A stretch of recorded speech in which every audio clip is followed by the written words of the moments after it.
Movie guys, and this movie I'm reviewing, I really did not care about this movie whatsoever. I mean, there are certain movies that come out, and I'm like, okay, maybe I'll give it a chance, but this movie, I was just like, I don't care. The trailers did look interesting, but I just didn't care. When this movie was, when I found out this was gonna be made, I'm like, why are we doing this? I don't understand. And that movie is the sequel to the hit that everybody loved, Alice in Wonderland, Alice Through the Looking Glass. Now, look. Alice in Wonderland is probably the first movie that I remember. I watched this at a young age. It was 2010. I was about, I'd say, like, I don't know. How old was I when it came out? I'd say like 11, 12, something like that. Something in that range. I was definitely in that range when it came out. But this, when it came out, that was really one of the first movies that I flat out despised. I found it boring, I found it dull, and I just found it really underwhelming. I remember I really did not like it, and I even wanted to turn it off. I remember I watched it, I'm like, can we turn this off? My dad's like, no, I'm enjoying it, because we watched it as a family, and I'm like, can we turn this off? I still have the Blu-ray because my dad refuses to get rid of it. But this movie, I wasn't looking forward to it at all. The trailers did seem kind of promising, though. The trailers definitely did show that maybe this movie could be a lot better than it was. It definitely looked like they were trying to do something different, going for a more fun approach, and that kind of gave me some hope, but I still really wasn't looking forward to it. I'm like, it's Alice in Wonderland. It's not going to be that great. But overall, let me say, how is Alice Looking Glass overall? I will say that this is definitely an improvement over the first one. There are definitely some good things about this. There are some things this movie definitely does right, and there are things it does wrong. And boy, does it do a lot of things wrong, definitely. We'll get into that, though. But let's get to the plot of Alice Looking Glass, which the plot of this movie, in my opinion, I think is a lot more simpler than the first film. Because I don't even remember the plot of the first film. Like, she goes back after, like, many years. I don't even remember the plot, but the plot of this one is that after the first movie, if you remember, Alice got on that ship, and she has spent the last 3 years being a sea captain. She has been a sea captain. She's sailing the high seas. She's in her father's footsteps, and this is really what she wants to do. She wants to be a sea captain, even though her mother's telling her it's not ladylike to do. There's this guy, Hamish, that's like, wants to, that's her ex-fiance Hamish, he wants to take over her ship and everything, she's telling him not to, but basically she ends up finding this mirror to take her to Underland, not Wonderland. Yes, that's still pissing me off that they call it Underland. I don't know why they call it Underland, but they just do. But basically, when she gets there, she finds out that the Mad Hatter is not the same Hatter that she knew in the first movie. He is very upset, and it's mainly because of the fact that he has lost his family, but is thinking that his family is alive for some reason. For whatever reason, he's now thinking his family's alive, and she needs to now get back to his family and try to, basically, she needs to find a way to, get him to be the way he used to be, because he's slowly kind of dying, honestly. It's really interesting. So she literally has to go to time, which is a literal character Time, and take this thing called the Chronosphere, which Time doesn't want her to have, and she's warned that she could do some really bad things with Time. Basically, she has to go back in time and basically fix all of this, and that's basically what we're dealing with here. We're dealing with a time travel movie, but then the movie turns into something else entirely, and that basically is the plot of Alice Through the Looking Glass. And yeah, so for me, there are a lot of good things that make up this movie and a lot of things that don't make up this movie, but let's get to the things that I think really did make up this movie, starting off with the cast. Now, I was expecting to go into this movie saying, oh, the cast was whatever, I really didn't care, but maybe it was because of how mediocre the first one was, but for some reason, I really love Mia Wasikowska in this movie. I thought she did a great job as Alice, and by far, out of all the characters, she really did she was the best actor, without a doubt. She was fantastic in this movie.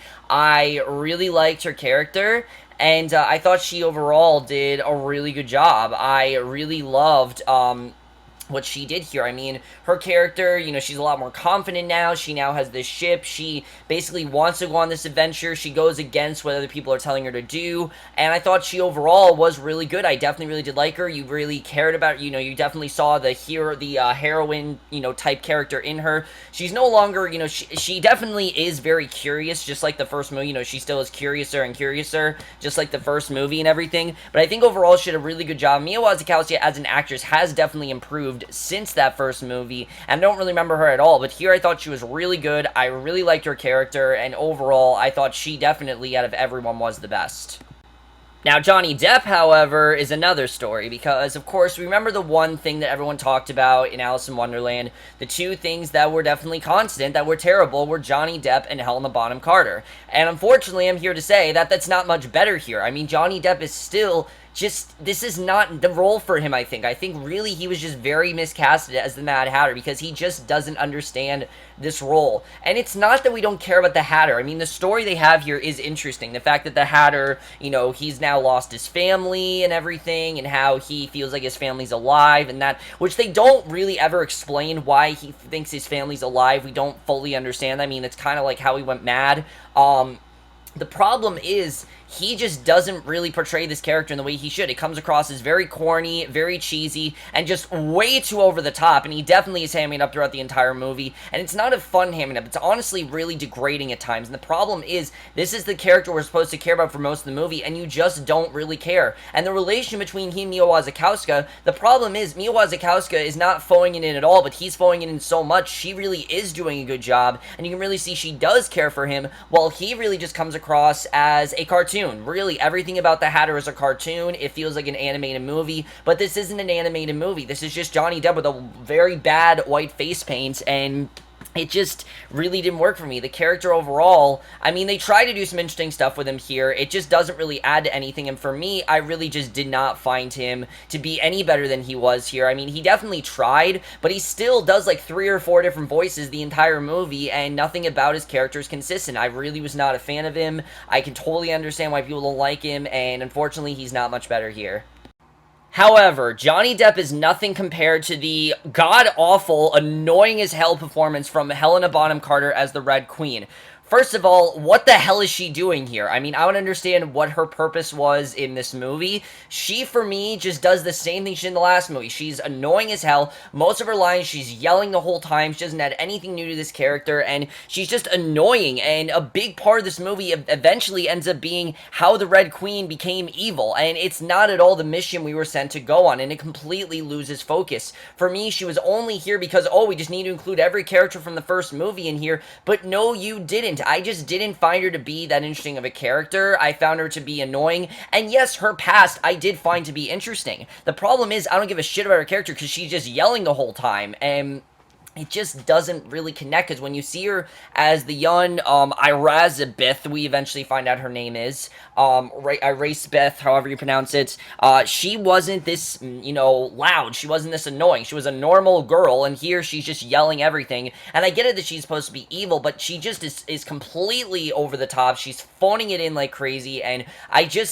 she wasn't at all believable. To me, I thought that she was completely out of place. She did not need to be in this movie at all. Even Anne Hathaway, she didn't need to be here. I don't understand what either of these characters need to be here for. In fact, to me, it seemed like this was more the Huntsman Winter's War and less of Alice Through the Looking Glass, because a big part is the relationship between Red Queen, the White Queen, and why these two dislike each other so much, you know, why things turn out the way they did, and it just doesn't work for me. It seems like the story's trying to be like Wicked, and this isn't Wicked. This is Alice in Wonderland, and none of it really does work. And unfortunately, really, neither of these characters need to be there. Anne Hathaway does absolutely nothing in this movie. Really, she doesn't. But especially Helena Bonham Carter really is my main problem with this movie. She really was annoying. I found her to be very out of place, and I don't even know why she needed to be in this movie. The main reason why I dislike Helena Bonham Carter and Anne Hathaway, and why I don't give a shit about their storyline, is because we waste what could have been an awesome villain in this movie from Sacha Baron Cohen's time, who really is giving it his all here. In fact, I think he's right above Mia Wasikowska. He did an incredible job in this movie as the character of Time. I really thought this was very fascinating. The fact that Time really isn't a bad guy. He's kind of just this godlike humanoid who wants to keep things in check. You know, he wants to keep Time in the right way. He doesn't want things to change. He wants time to remain as it is because he knows the effects of what could happen if time is damaged. And he is a really great villain because he's not at all a bad guy. You can just tell that he is someone that really just cares about his job and needs to make sure that this goes exactly in the way that it needs to. And I thought he did a fantastic job in this movie. You know, he's actually quite funny at times.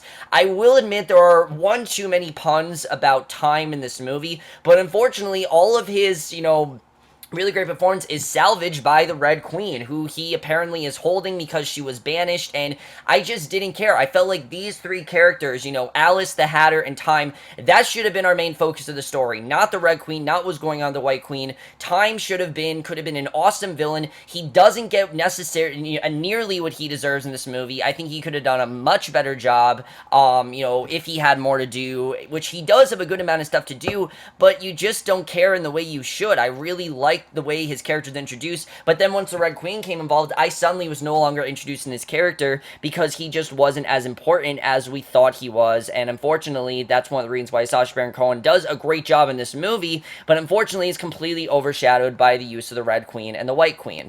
And then all the other characters here, like the ones in Underland, they don't really have much to do, like the Cheshire Cat, the Rabbit, they don't have much to do here, but I was completely fine with that because they're not the characters we're really supposed to be focusing on. That's not really my problem with the movie. Neither is the directing by James Bobin. I think he did a good job with this movie because he tried to make it actually fun. He did. He definitely tried to make this movie more fun than the first movie. That was a huge problem that a lot of people has, that, oh, this movie was way too dark.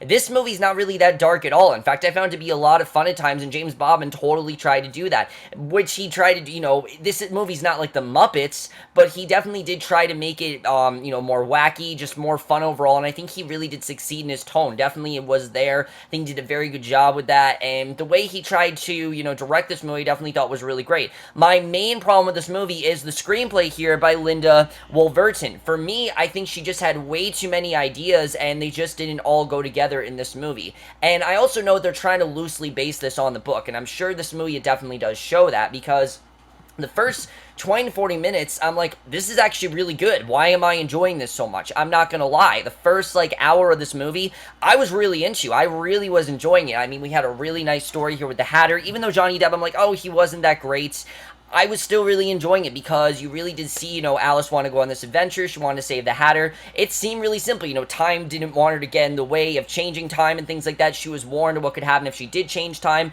Time travel stuff, I'm all in. You guys know how much I love time travel. I think time travel is an awesome concept. There's so much you can do with it. And this movie definitely tried to explore that. I will definitely admit they didn't necessarily succeed in exploring that. But then an hour into the movie, Alice makes this decision, and I just like, why did you have to make this decision? Because not only is it a really stupid decision that really just seems out of character and really just seems like it's there to give the Red Queen, the White Queen something to do, but it also is extremely predictable. Once she makes a decision, you know everywhere the movie's going to go, you know everything that's going to happen, and then the movie becomes extremely convoluted because the time keeps changing. Alice has to keep going to this place and this place, and it no longer is about just saving the Hatter. Now it's about, let's go in the Red Queen's origin, and let's explain the Red Queen, the White Queen don't like each other, and it just completely loses focus of what the movie was supposed to be, and that is my main issue with the screenplay, because up till then, I was really enjoying it. Unfortunately, all of my enjoyment was completely salvaged after that, but I will admit that the movie was still fun, and I definitely was enjoying it. You know, it wasn't boring. That's the one thing, is that the movie for me wasn't boring. The writing itself is just so convoluted after that one decision that Alice made, and after that, the movie I just didn't look at as the same way anymore. You know, before I was like, alright, they're trying to keep it simple, they're taking their time with this, but they really didn't do that after this was made, and that really is my main problem here. The cinematography here, I actually thought was really great. I mean, some of the sets, yes, they look very fake, you can definitely tell, but the scenes with the chronosphere are actually really thrilling. In fact, those are probably some of my favorite scenes, because you don't really know what's going to happen, you don't really know what's going to change, and especially the climax of this movie, you really are enjoying it. I think the cinematography was very well done. I really did appreciate it. Obviously, way too much white face paint on Johnny Depp. Please stop doing that. It really looks fake, definitely. Helena Bonham Carter also looks very fake. You can definitely tell that's not actually, you know, that small of a woman, which they even go to explain that. They even explain how she ran to a door, and you know, her face ended up, you know, the way it was, which was really unnecessary, which I just didn't care about. But I thought cinematography here, you know, overall, I thought time looked really good. Definitely the Underland looked really good. And this really the beginning of this movie, the first, 3 minutes, really thrilling stuff on this ship. I really loved the way that was done. Tremendous sequence. I definitely really did love that. And the score by Danny Elfman, I thought was really good as well. Although it does sound like a Tim Burton movie. Even though Tim Burton is not directing this movie, it sounds like a Tim Burton movie. And I understand that. Danny Elfman and Tim Burton usually work hand in hand. Tim Burton only produced this. He did not direct it. Which I can understand, you know, his movie wasn't as successful as he wanted to be, so he directed it. I totally do get that.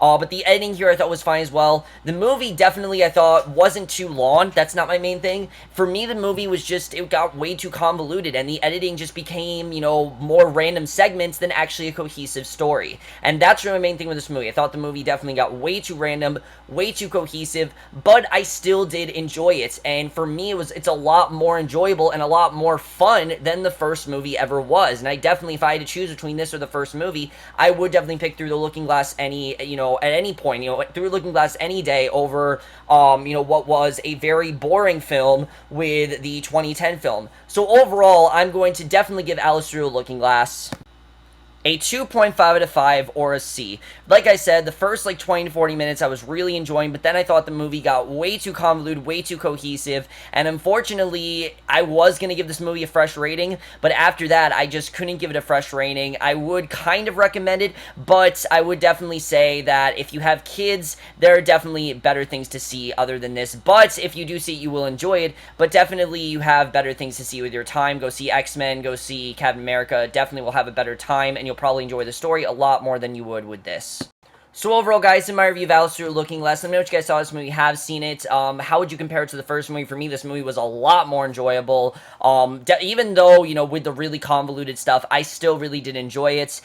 Did you see this movie? I mean, I know this movie failed at the box office, luckily, because it means we probably aren't seeing a third one, which honestly, I really don't want to see a third one after this. I still don't really see the point in this movie. It was just a lot more enjoyable than I thought it was going to be, especially because I was prepared to, completely shit on this movie, and I'm glad I didn't, because I actually enjoyed it a lot more than I thought it was going to. But overall, guys, what do you think of this movie you have seen? Love to hear your thoughts in it. Definitely let me know, how this movie holds up for you, things like that, and, if you were a fan of the first one, did you like this movie as much, things like that, love to hear your thoughts. Probably, I was going to review the first one, but I just don't really want to watch it again, but I will see you guys in the next video, which will be for another movie review, which is actually for a TV movie that's already been leaked online for 7 months, but it does come out, in America today, and I will see you guys for that. Okay, bye.